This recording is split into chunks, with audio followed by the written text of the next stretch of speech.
Amém? Glória a Deus. Abra sua Bíblia em Mateus, capítulo é o capítulo 6.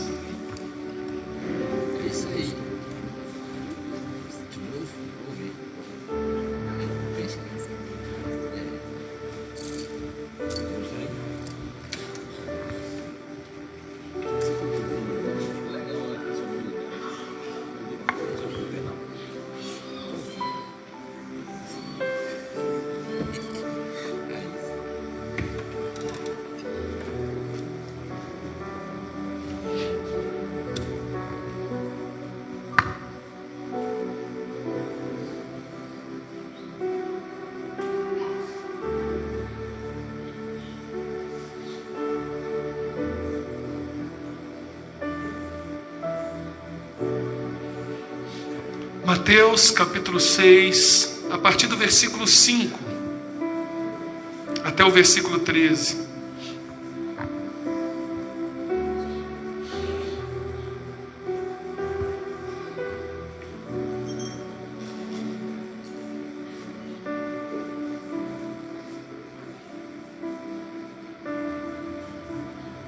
Amém? Diz assim a palavra do Senhor: e quando vocês orarem, não sejam como os hipócritas. Eles gostam de ficar orando em pé nas sinagogas e nas esquinas, a fim de serem vistos pelos outros. Eu asseguro que eles já receberam sua plena recompensa. Mas quando você orar, vá para o seu quarto, feche a porta e ore a seu pai que está em secreto. Então seu pai que vem em secreto o recompensará. E quando orares, não fique sempre repetindo as mesmas coisas como fazem os pagãos.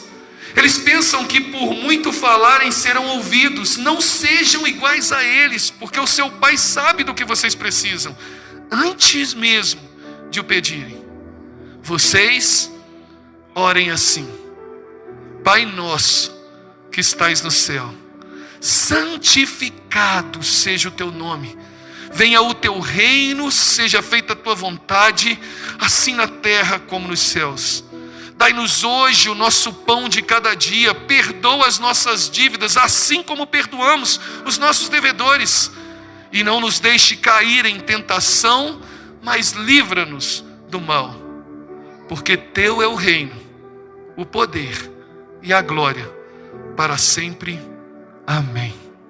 Baixe sua cabeça. Pai, graças te damos, essa é a tua palavra, tão clara, tão transparente, que talvez, Pai, nem precisaria de uma réplica, Senhor Deus, ou de uma mensagem.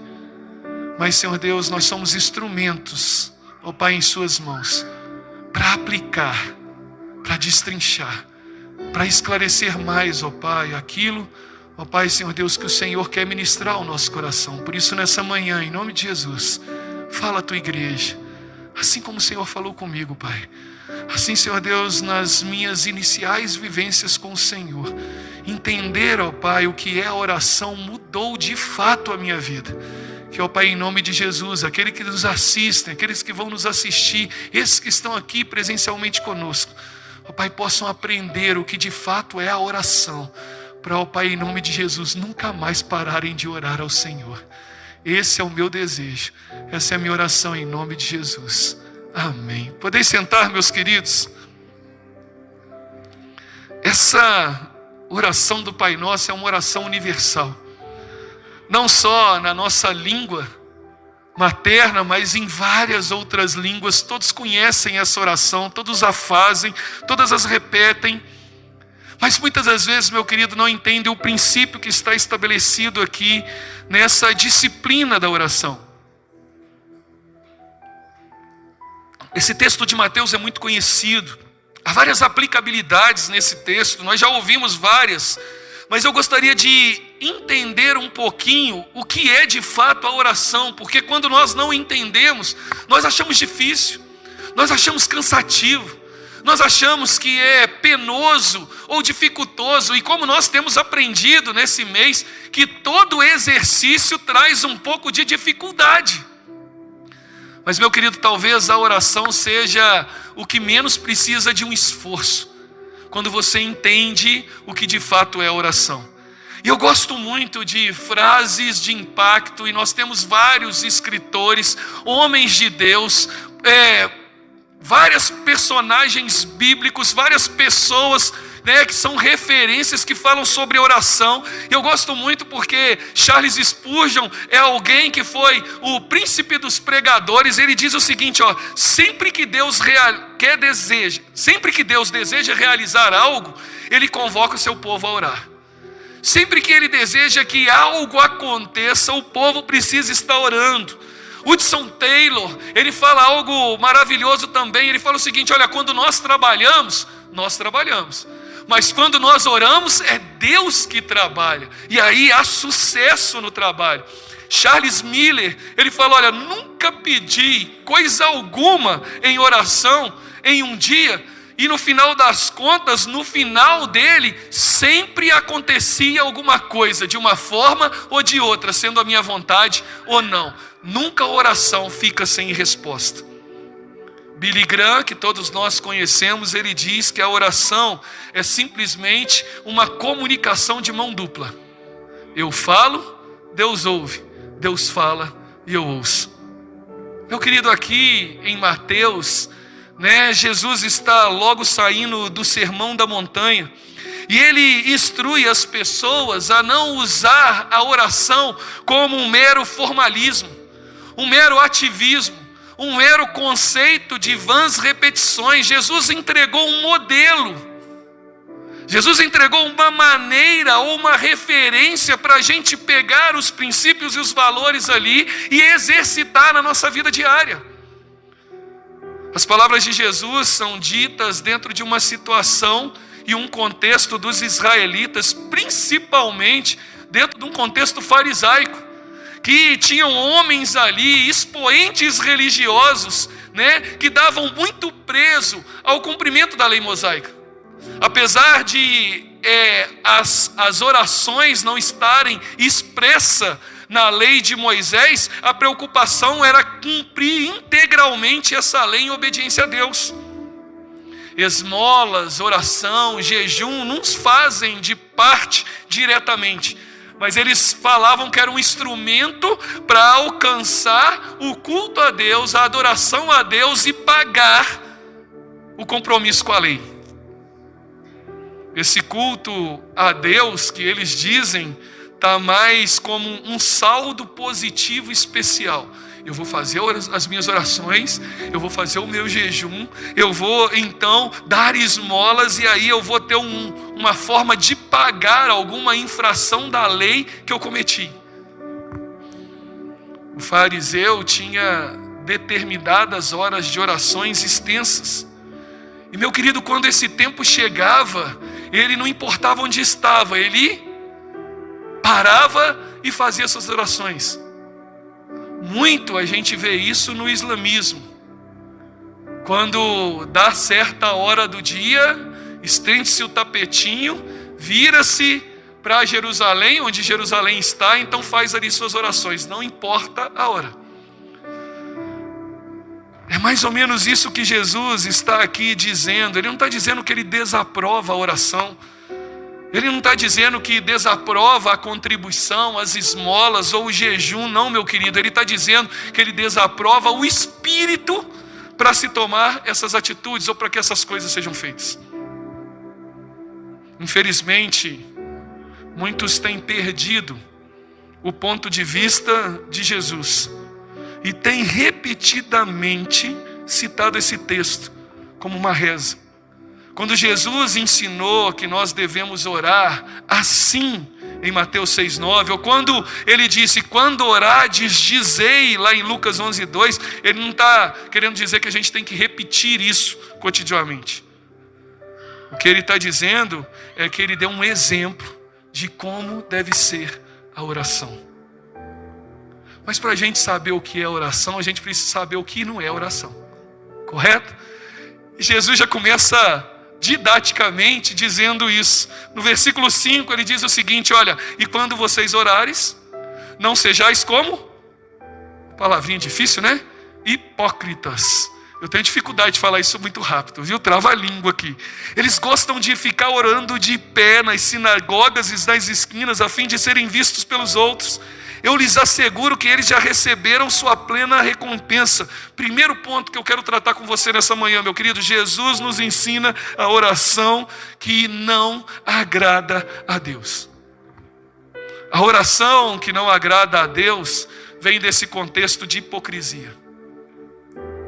E para a gente entender o que significa a hipocrisia, nós temos que entender que essa palavrinha, naquele contexto, estava relacionada a um ator. A hipocrisia era aqueles salões de apresentações teatrais que nós conhecemos como Coliseu, onde depois foi usado para matar os cristãos, para vários debates de gladiadores. Era aquele Coliseu, aquele anfiteatro. Nós até conhecemos esse anfiteatro, que até mesmo lá em Belo Horizonte tem alguns lugares assim, que o cara se coloca num certo ponto, e quando ele fala, todo mundo consegue ouvir audivelmente. Por quê? Porque foi projetado para uma oratória. E, meu querido, a hipocrisia está relacionada a isso. Está relacionado a alguém que quer tomar uma proeminência de um papel que ele não tem, ou fingir algo que ele não é.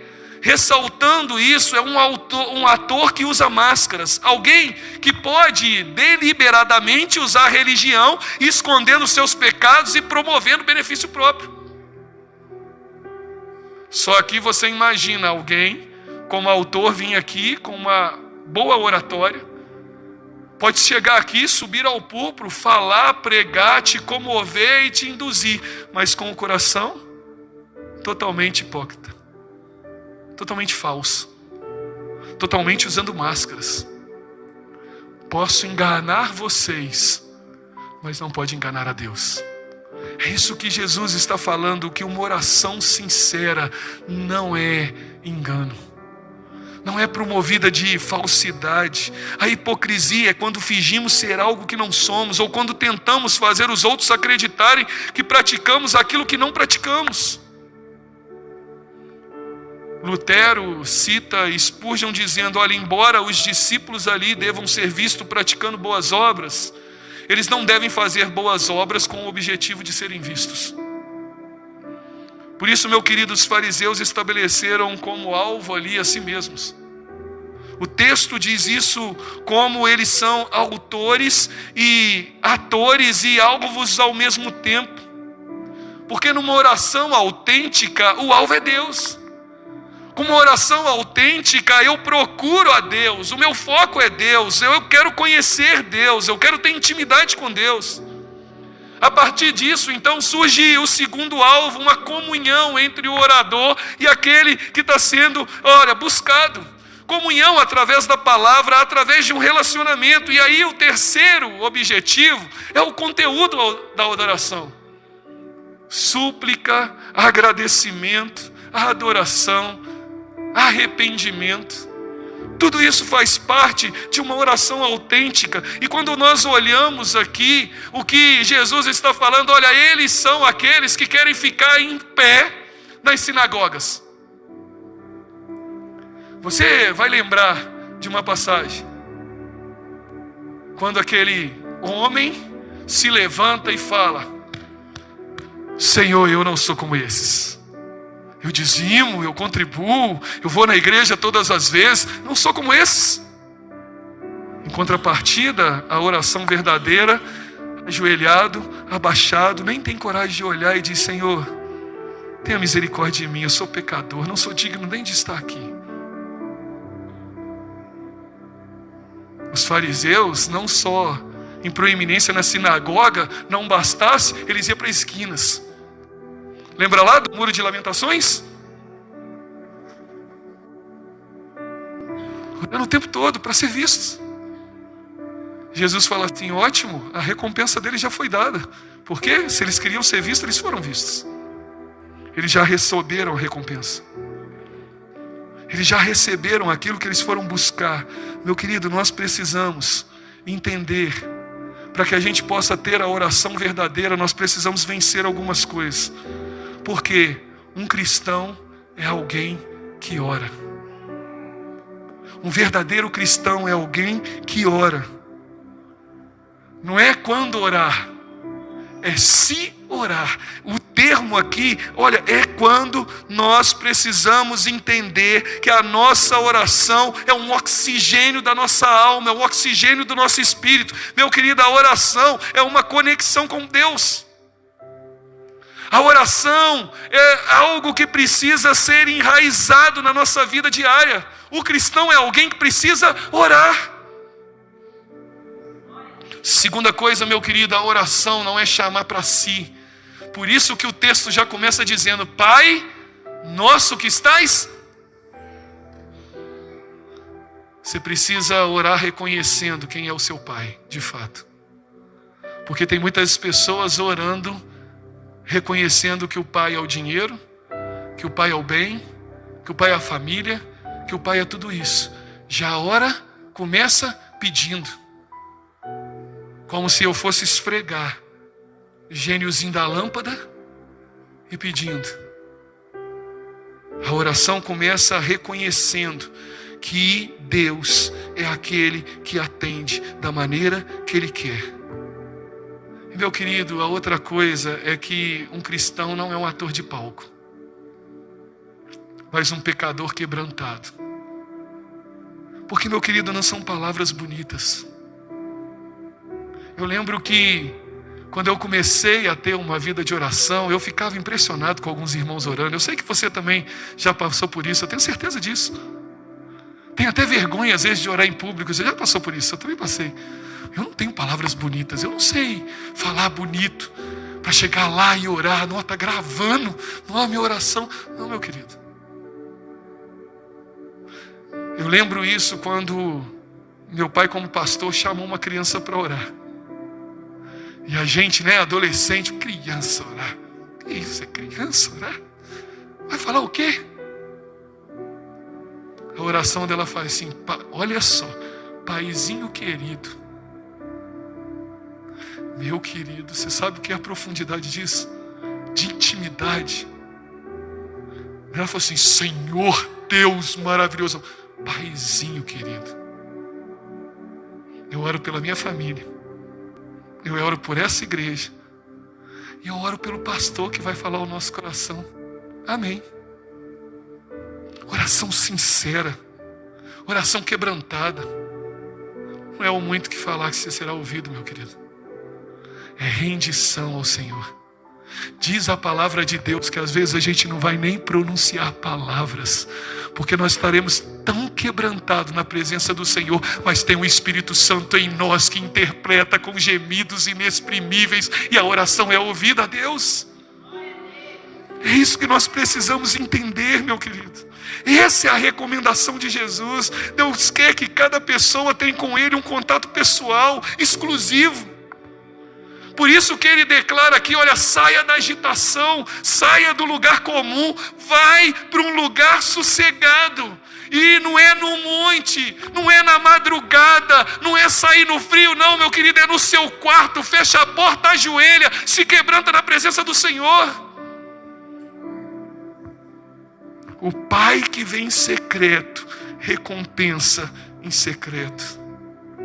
A oração não é um discurso de ostentação diante dos homens. A oração é um derramar do coração diante de Deus.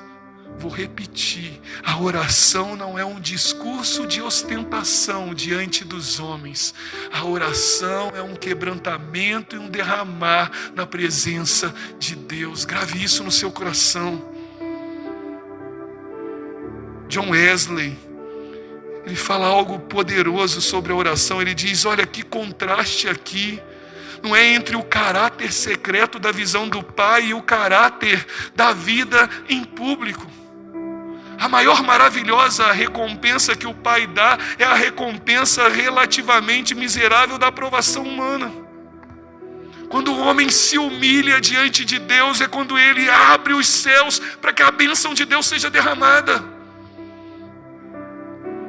A oração é uma conversa íntima com o Pai. Orar é deleitar-se em Deus. mais do que rogar as bênçãos de Deus, porque, meu querido, a dádiva de excelência da oração não é substituir o doador, mas é se colocar na presença do doador. Deus precisa ser melhor do que as bênçãos que Ele dá. E um cristão, meu querido, não usa de vãs repetições. Que as orações cristãs são medidas pela sinceridade e não pela duração. Nós precisamos entender isso, porque, meu querido, essa palavrinha, vãs repetições no texto aí, tem a ver com tagarelice. O termo grego é de alguém tagarela, que fala o tempo todo. Eu lembro de um fato que minha mãe contou, que tinha um irmãozinho que orava, mas orava, e o culto de oração, igual o nosso, terça-feira de manhã, minha mãe estava lá na primeira igreja de Ubá, começou o culto 7 horas da manhã. E aí, o irmão orou, quando ele abriu o olho já não tinha mais ninguém. E meu pai, a casa pastoral era acima. E aí depois o irmãozinho foi lá, foi entregar a chave da igreja. É engraçado, irmão. Não estou falando ali, querendo julgá-lo, como diz, não é julgar a quantidade de oração, mas a oração precisa respeitar alguns critérios. O lugar onde está, o culto, a celebração, porque a oração de intimidade, por isso que olha só, o texto diz, onde você tem que estar? No teu quarto, com a porta fechada. Aí é uma oração de intimidade. Aí, meu querido, pode se derramar o dia inteiro na presença do Senhor. Ali você pode. Porque ali você está buscando intimidade. Nós precisamos entender que não são vãs repetições. E aí Jesus então começa a ensinar. Nós aprendemos o que não é oração. E aí Jesus começa então a ensinar para a gente o que é a oração que agrada a Deus. Primeiro, orem assim: Pai nosso que estais no céu, santificado seja o teu nome. Diante do Pai, não há necessidade de promoção, há? Você precisa vangloriar-se diante de Deus? Oh Deus, olha, eu fiz isso, eu fiz aquilo, olha, eu estava tal, que não sei o que. Deus te conhece melhor do que você mesmo. Antes de você ir para a presença dEle, Ele já está vendo o seu caminhar. Se é sincero ou não é sincero. Por isso que começa dizendo, olha, Pai nosso, que estais no céu, santificado esteja o teu nome, porque entrar na presença de Deus só pode ser alguém santo. Só pode ser alguém santo. Só alguém quebrantado, reconhecendo a sua pequenez, pode entrar na presença do Seu. E a segunda coisa que o texto chama de Pai. Meu querido, se você não ora, você está quebrando uma relação com o seu Pai. E alguns dizem assim, pastor, mas ele já sabe tudo. Sabe mesmo, meu irmão. Mas deixa eu te perguntar, você, pai e mãe, você não gosta que seu filho vai lá e te pedir? Você gosta. Sabe por quê? Não é pelo que ele vai te pedir, mas é porque ele está demonstrando o quê? Dependência em você. É isso que Deus está falando aqui. Jesus está nos ensinando que nós precisamos ser dependentes dEle, dependentes. O Pai Nosso é um exemplo. Deus como alvo, seu nome, seu reino, sua vontade, seu perdão, seu amparo, o doador do pão de cada dia. Ele precisa ser a proeminência da nossa vida. Devemos nos dirigir a Ele. Devemos nos dirigir a Ele como Pai. Porque só nós podemos chamar Ele de Pai. Porque Ele nos adotou. Porque Ele nos deu o seu Espírito Santo. Porque Ele nos promoveu à família de Deus. E agora todos nós podemos dizer, Abba, Pai. Paizinho querido. Devemos nos dirigir a Deus com o nosso Pai que está presente, mas também um Pai que estás no céu. Isso demonstra, meu querido, que não há nada nessa terra que seu pai não possa mudar. Não há situação, não há circunstância, não há dificuldade, não há problema que Deus, que é nosso Pai, não pode mudar, porque Ele está em cima dessas coisas. Ele é soberano, Ele é glorioso. Um dia todo joelho há de ver, todo joelho há de se dobrar a esse Deus glorioso que nós servimos e que nós temos como Pai. E aí, depois disso, de reconhecer que Ele é Pai, o texto continua. O nome de Deus, o reino de Deus, a vontade de Deus. E aí depois nós continuamos com as nossas petições. Pai nosso, que estais no céu, santificado seja o teu nome. Vem o quê? O teu reino, a tua. Qual é o reino de Deus? Qual é a vontade de Deus? Quando nós entendemos o que é o reino de Deus e qual é a vontade de Deus, nós entendemos que o papel da igreja, o nosso papel, meu querido, não é com as armas humanas. Por isso que a oração não trabalha nesse campo aqui. A oração trabalha no campo espiritual, porque o reino de Deus é um reino presente, mas invisível. É nesse campo que nós precisamos entender, e é nesse campo que nós precisamos buscar a Deus. Essa é a tarefa da igreja. A vontade de Deus é uma vontade soberana. Olha, a oração é um instrumento poderoso, não para realizar a vontade do homem no céu, mas para realizar a vontade de Deus na terra. John Stott declara isso, olha, que oração não é informar a Deus o que ele ainda não sabe. Não, a oração não é mudar a mente de Deus, a oração é adoração e submissão à vontade dele. A oração muda é a gente, não a ele. E aí, meu querido, o conteúdo da oração começa a ser então trabalhado. Quando nós entendemos isso, o conteúdo da oração são as nossas petições. E as nossas petições passam de uma relação com Ele. Quando Ele coloca isso aqui com propriedade, Ele diz, olha, nós precisamos entender qual é o nosso papel.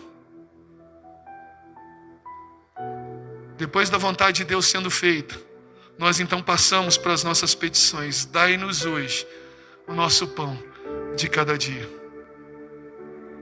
As nossas orações tende a pedir as nossas necessidades e não o nosso esbanjamento. As nossas orações tendem a pedir as nossas necessidades e não o nosso esbanjamento. Sabe onde essa oração de Jesus, o pão nosso de cada dia, nos dá hoje? Você vai lembrar o que Moisés orientou o povo no deserto. Quando o povo estava no deserto e pediu o quê? O maná do céu. O maná, se fosse guardado durante a semana, o que acontecia? Mofava no outro. Isso estava mostrando o quê?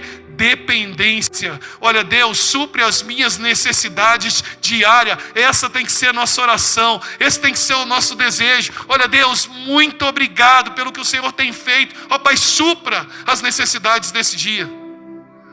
Aqui, meu querido, a oração tem uma relação com o ponto presente. Quando não pedimos o pão que pertence a outros, mas somente para o que é honestamente nosso próprio alimento. A palavra pão aqui tem que ser entendida com todas as nossas necessidades físicas e materiais. Deus nos criou pelo seu poder e nos redimiu por sua graça. Ele é a nossa providência, Ele é a nossa sustentabilidade. E aí, meu querido, Ele começa a trabalhar. Quando nós entendemos que nós temos que pedir pelo diário, Ele começa a trabalhar em nosso coração e diz o quê? Perdoa as nossas dívidas, assim como perdoamos os nossos devedores. Interessante, porque eu fico pensando, e aí, você tem perdoado aqueles que te ofendem? E a relação aqui é muito interessante, porque às vezes a gente leva esse texto e sente um peso enorme com relação a isso, porque a relação aqui está falando, olha, que o perdão divino a nós não está condicionado ao perdão ao próximo. Como eu disse, olha, é exemplo. Meu querido, o termo correto, a Bíblia de Jerusalém traz assim, olha, perdoa as nossas dívidas assim como devemos perdoar aquele que nos ofende. É exemplo. Sabe por quê, meu querido? Porque quando eu olho para o perdão de Deus sobre a minha vida, é fácil perdoar o outro. Porque não tem ofensa maior aquela que nós fizemos a Deus. Se comparar a nossa ofensa a Deus, qualquer ofensa nesse mundo é fichinha. Nós podemos então perdoar. Obrigado, Deus, pelo teu perdão. E quando eu olho com o teu olhar, eu posso perdoar aquele que me ofende. É isso que o texto está dizendo. E depois ele vai falar sobre uma relação futura. Não nos deixe cair em tentação, mas livra-nos do mal. Meu querido, a tentação é algo corriqueiro. A tentação é algo que nós precisamos diariamente lutar contra ela. A tentação está relacionada ao desejo e não ao pecado. Por isso, meus queridos, que muitas das vezes nós temos visto aí a confusão do que é pecado e do que é tentação. E quando nós acusamos as pessoas pela tentação e não pelo pecado, nós agimos de forma errada. Porque todos nós somos tentados. Cada um de acordo com o seu desejo. E quando nós entendemos isso, olha, se cairmos em tentação e pecarmos contra Deus, contra o nosso próximo e contra nós mesmos, nós precisamos rogar a Deus que nos livre do mal, do maligno. Nossas tentações procedem do nosso coração corrupto. E nós precisamos então vigiar. E diz que a vigia é com oração. Vigiai e orai. E aí terminamos. Qual é o propósito? Termina o texto dizendo: pois teu é o reino, pois teu é o poder, e pois tu é a glória. A conclusão, Jesus conclui dizendo: olha, devemos reconhecer essas três verdades gloriosas, e é ela que devemos seguir. Porque nós pertencemos a um reino que tem um Deus. Ele é Senhor, soberano sobre todas as coisas. Não tem a ver com o reino político e nem um reino geográfico. Deus é soberano, Ele tem o domínio sobre as suas mãos e sobre os seus súditos. O governo dele é o universal de Cristo nos nossos corações. Não precisamos temer o que possa fazer o homem. Se eu tenho um Deus, eu tenho um Pai, como nós cantamos, que cuida de mim. Segunda coisa, Ele tem todo o poder. Poder nos céus e poder na terra. Seu poder é ilimitado. Ele pode tudo quanto quiser. Nada lhe é impossível. Não há nada melhor do que estar na presença de um Deus que pode todas as coisas. Não precisa temer. Deus é o Deus que pode trazer à existência aquilo que não existe. A última palavra não é do homem, não é da medicina, não é da natureza, não é das ideologias, filosofias, sociologias. A última palavra é de um Deus Pai presente que governa todas as coisas. Ele tem todo o poder. E a Ele pertence toda a glória, para todo sempre. Amém. Meu querido, qual pai que não gosta de ouvir e se alegrar com a voz do seu filho e da sua filha? Diante dessa mensagem, Deus me trouxe alguma reflexão e eu quero compartilhar algo meu. Quando eu estava terminando essa mensagem, Deus me tomou em um momento de oração e de intimidade com Ele. Eu nem ia trazer isso aqui, mas eu trouxe como adendo da conclusão que diz assim: é por isso que eu oro. Porque eu tenho mais prazer em receber alguma coisa depois de desejar de coração que em recebê-la sem desejar. Eu oro porque eu desejo receber de Deus. É por isso que eu oro, porque eu necessito de orientação do meu Pai para fazer as coisas, para trabalhar. É por isso que eu oro, porque a oração redireciona os meus propósitos, as minhas atitudes e as minhas vontades, sempre para o bem. O meu bem e o bem do outro. É por isso que eu oro. Porque quando não enxergo nenhuma saída para escapar da rede do maligno, da rede do meu coração, e quando ninguém é capaz de me ajudar, eu sei, Deus pode me ajudar. É por isso que eu oro. Porque a oração compartilhada, meu querido, destrói o meu egoísmo e alimenta a unidade do corpo de Cristo. É por isso que não só eu oro, mas que todos nós devemos orar. Porque a oração alimenta dentro de mim os bons propósitos e me encoraja a usar o meu dom e a minha energia para a glória de Deus. É por isso que eu oro. Senhor Jesus, ajude-nos a ser uma pessoa que ora. Como disse os discípulos, Pai, ensina-nos a orar. Esse é o meu desejo. Essa é a minha oração para você nessa manhã. A oração é o oxigênio da alma. Um cristão não vive sem oração. Amém? Coloque-se de pé. Vamos orar?